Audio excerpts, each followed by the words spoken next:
আসসালামু আলাইকুম সবাইকে। সম্পূর্ণ নতুন নিয়মে কিভাবে টেলিগ্রাম অ্যাকাউন্ট খুলতে হয় সেই প্রসেসটি আজকে এই ভিডিওতে দেখাবো।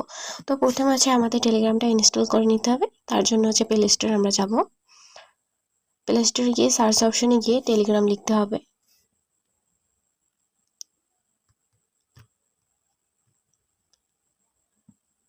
তারপর এটাকে ইনস্টল করে নিতে হবে। আমার টেলিগ্রামটি ইনস্টল করা হয়ে গেছে। এখন আমি ওপেনে ক্লিক করব। স্টার্ট মেসেজিং এখানে ক্লিক করতে হবে।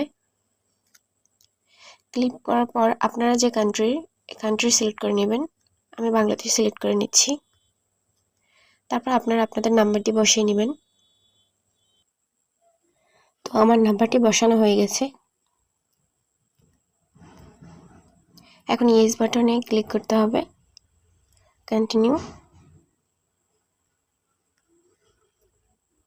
তো তারপর আপনাদের সামনে এরকম একটা ইন্টারফেস চলে আসবে।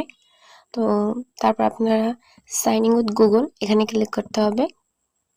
তো আপনাদের ফোনে যে মেলটা আছে সেই মেলটা আপনারা বসিয়ে নেবেন। তো আমি আমার একটা মেল বসিয়ে নিচ্ছি। যাদের মেল নেই তাদের জন্য অবশ্যই আমার চ্যানেলে একটি ভিডিও থাকবে মেল খোলার। তো আমি আমার মেলটা বসিয়ে নিলাম। আমি যে মেলটা বসিয়েছি সেই মেইলে আমার একটা কোড যাবে, সেই কোডটা বসাতে হবে। তো আমার কোডটি চলে এসেছে। তো তারপরে আপনারা আপনাদের নাম বসিয়ে নেবেন। আমি একটা নাম বসিয়ে নিচ্ছি। তো লাস্ট নেম বসালো হবে না বসালো হবে। তো আমার টেলিগ্রামটি ওপেন করা হয়েছে। অবশ্যই ভালো লাগলে লাইক, কমেন্ট, শেয়ার করবেন এবং সাবস্ক্রাইব করবেন। আল্লাহ হাফেজ।